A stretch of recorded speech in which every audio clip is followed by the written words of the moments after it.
What's up, everybody? This is Ken Sai here on day 3 of me and my journey. I would say I'm excited, but I ain't excited today. I'm really kind of emotional. This is the second time of me doing this video right here. The other video was like 17, 18 minutes long, so I wanted to try to condense it some, so it can easily be did, but it'll also be uploaded real soon so you can see everything that I'm saying. But today is November 15th, 2024, day 3 of me and my journey. And today is also my mother's birthday, my mother's glow day. My mother has passed away, so it's very emotional to me. The reason why it's emotional to me is because in 2009 came an incident where I said before, many of y'all probably heard me speak about it before, where I had supposed to have stabbed some officers at EMCF, East Mississippi Correctional Facility. Okay, this was done July 15th, 2009. My mom was supposed to came and see me July 31st, which is my birthday, 2009. But due to the fact that I did that dumbass shit, I didn't get a chance to see my mom. Okay, it was a crazy situation because when it happened, I had got to the hole. I asked my mom for some money. My mom sent me about $100-something. And this was like the first time she ever just sent me that much money or whatever, because it was like my first phone. I was trying to get a phone, so she helped me get a phone. So the next day I called her and informed her, this is my number, mama, and my dad answered the phone and it sounded like he was crying. So I'm like, Dad, what's wrong with you? He said, man, I just took your mom to the hospital. I'm like, why? He said she fell out. There's something wrong with her. I don't know, man, her leg and woo-woo. I'm like, all right, bet. So I called my sister. I told my sister, Janet, whatever you got going on tomorrow, cancel it, because I need you to go check on Mom. Dad said he don't know what's going on. I need you to get there and find out what's going on. So she like, all right, bet. Next day, she get there. She called me from the hospital. She called me on her way home, I think. Or she had just got home. She was like, Lonnie, Mom got cancer. They say she got 6 months to live. So I'm like, whoa. Immediately, I'm talking about, my head was in a million different places. I really didn't know how to accept what was just told to me. So, and I'm trying to give y'all the story without going all the way around like I did on the last one and making it long, because I'm trying to short it to about 12 minutes or whatever, maybe a little bit less. So, Mom stayed in the hospital for about a week or so. She come home. All right, when she came home, she had an in-home nurse. Okay, I called. My sister picked up the phone, my sister Julie. Mom on medication right there, she won't be able to talk. I'm like, all right, I'm gonna call tomorrow around this time, man, see if we can situate that. I called tomorrow, same thing. All right, that third day, they was like, man, we finna go back to Chicago, woo, you know what I'm saying? So they jump on the thing, they head to Chicago. If I'm not mistaken, this was the same day that my mom passed. I'm not exactly sure, but the way it happened was, the way I find out, it was a shakedown going on, so everybody was sending their phones to different places and everything to secure their phone. So, excuse my background, you hear them guys going at it back there. But anyway, so my sister had one of the brother's number, because this is the brother that I bought the phone from. So she called him. She like, man, tell Lonnie to contact me whenever he get his phone back. So he tell me. I'm like, nah, ask her what the business is. So she was like, man, let Lonnie know that our mother's gone to a better place. So I'm like, all right, bet.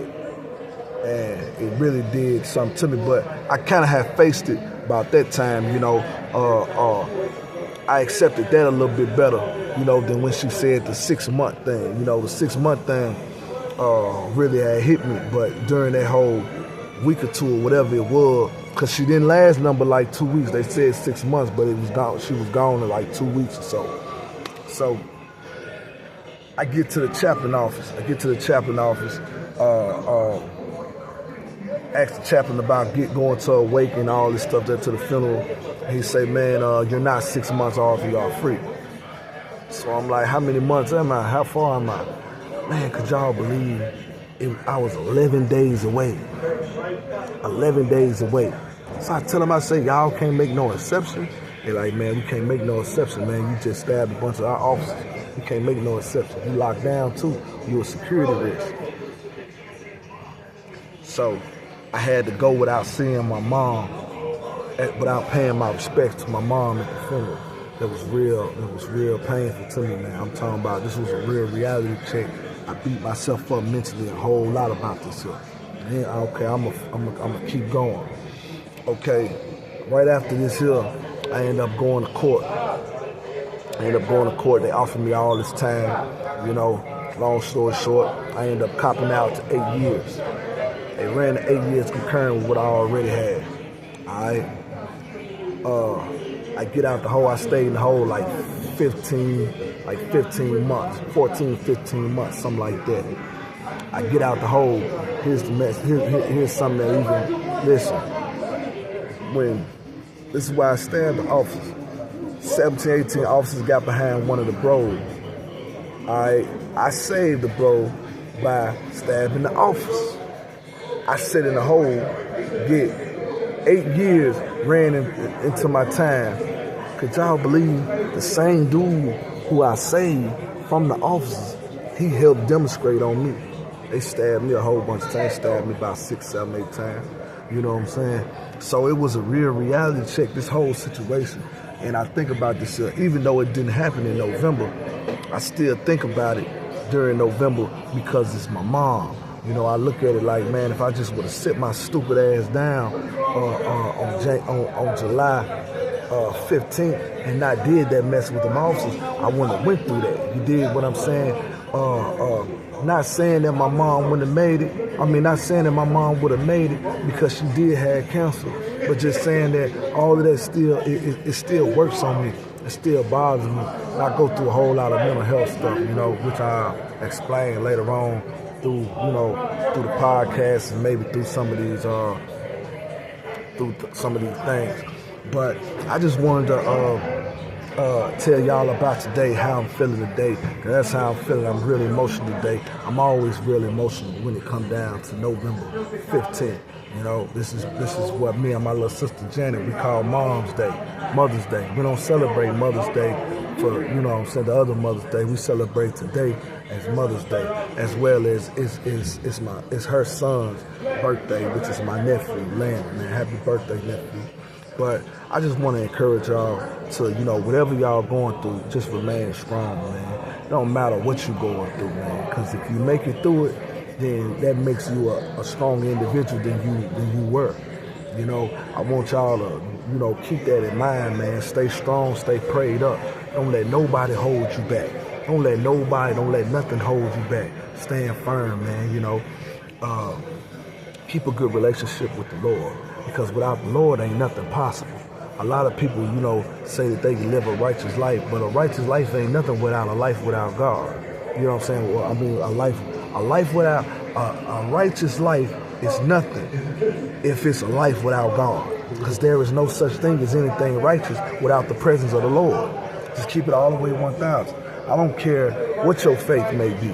You know, stick with the calling of the Lord, man, some kind of way, man. You know, stay in his books, stay righteous, and at the same time, do your best to strive toward the best way that you could possibly get to him and understand him in no forms of division, you know. But, man, that's just real, man.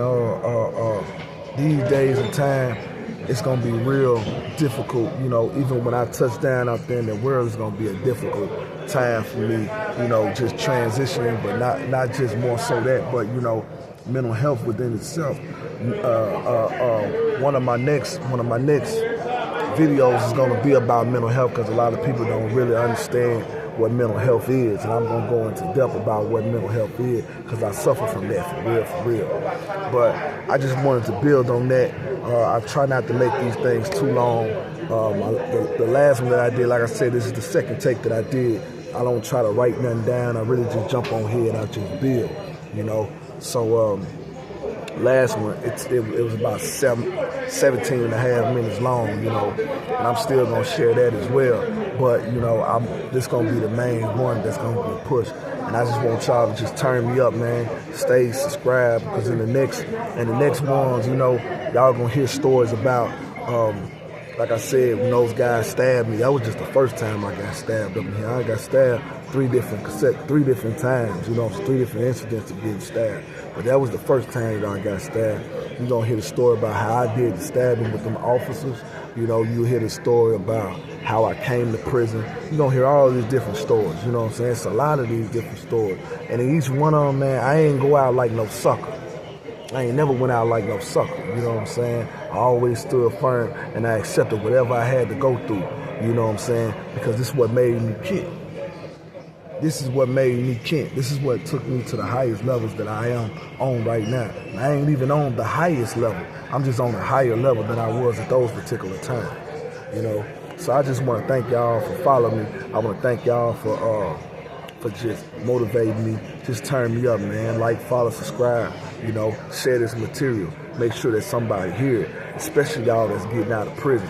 If y'all know somebody that is getting out of prison, make sure that they see, you know, and follow me, man. Because what I'm doing is really going to help them. This is my whole point. I'm trying to really help them guys, man, because they don't know, a lot of them don't know what they're ahead of. I don't know what I'm ahead of, but we finna do it together.